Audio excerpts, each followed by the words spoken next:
দেখুন, মেসিকে নিয়ে যুব ভারতী ক্রীড়াঙ্গনে যেটা হলো সেটা দুর্ভাগ্যজনক, লজ্জাজনক এবং অত্যন্ত কুরুচিকর। কিছু লোকের হ্যাংলামির জন্য এরকম একটা লজ্জাজনক পরিস্থিতি কলকাতার উপর হলো। কেন মেসি যখন মাঠে ঘুরছেন, এত মানুষ তারা কত শখ করে খেলার মূল কথা ছিল না, মেসিকে দেখতে যাচ্ছে, মেসি আসছে, স্বপ্নের নায়ক মেসিকে দেখতে যাচ্ছে।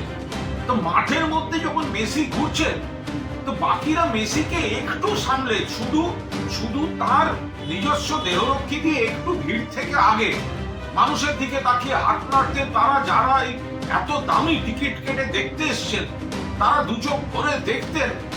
তো সেটা করা গেল না। এত কিসের হ্যাংলামি? কয়েকজনের যে আধিক্যতা দেখছি, এটা কিসের? এটা মেসি দেখা না নিজেকে জাহির করা? এটা কি হ্যাংলামি হলো?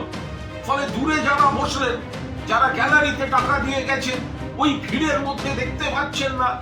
কোনো পরিকল্পনার মা বাবা নেই। এই আয়োজক এটা হচ্ছেটা কি? শুধু টাকা, শুধু ব্যবসা। আর যে ক্রীড়া প্রেমীরা এখানে গেলেন, পুরো যুব ভারতী ভরিয়ে, অনেক বড় ডার্বিতেও এত লোক হয় না। সে মানুষগুলো কিন্তু সকালে গেছে শুধুমাত্র মেসিকে দেখবে বলে। মনে রাখবেন, 2011 খেলা হয়েছিল, মেসি খেলেছিল আর্জেন্টিনা ভেনেজুয়েলা। আমি আর আমার এক সহকর্মী তখন চ্যানেলের প্রসেনজিৎ বক্সি, আমরা কর্নার ফ্ল্যাগের পাশে বসে খেলা দেখছিলাম অ্যাস্ট্রোটার্ফের উপর। আমাদের 12 ফুটের মধ্যে মেসি দাঁড়িয়ে কর্নার নিলেন। গোটা যুব ভারতের সিস্টেমে চলেছিল। এটা কি? যারা মাঠের মধ্যে, একটা মানুষ গ্যালারিতে বসে সে কি দেখবে ওই ভিড়ের মধ্যে? কোনো পরিকল্পনা থাকবে না। মাননীয় মুখ্যমন্ত্রী পৌঁছবার আগেই মেসিকে বেরিয়ে যেতে হচ্ছে। জল ছুঁড়েছেন কিছু দর্শক, জল ছোড়াটা হয়তো অন্যায়, উচিত নয়, আলাদা। বাট তাদের ক্ষোভটা কি করে অস্বীকার করবো? যে মানুষটা এত দামি টিকিট কেটে সকালবেলা নীল সাদা জামা পরে মেসিকে দেখবেন বলে গেছেন, তিনি যদি দেখেন দূরে ওই একটা জটলা শুধু ঘুরে বেড়াচ্ছে, এই হ্যাংলাগুলো কারা? এই আয়োজকটা কে?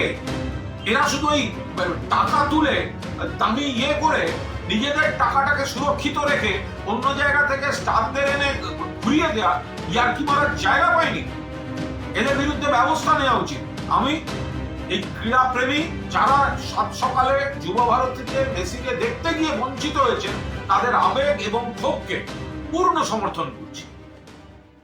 সম্প্রীতি guest house hotel and restaurant, সমস্ত আধুনিক সুবিধাযুক্ত AC double bedroom, standard double bedroom, twin bedroom, deluxe double bedroom. আমাদের হোটেলেই রয়েছে বাঙালির খাবার সহ মাল্টি কুইজিন রেস্টুরেন্ট। শহরের মধ্যে অথচ সম্পূর্ণ নিরাপদ পরিবেশে থাকা খাওয়ার একমাত্র ঠিকানা Sampriti guest house hotel and restaurant, Chakdah road, টবাজার, বনগাঁ। ফোন 03215257603।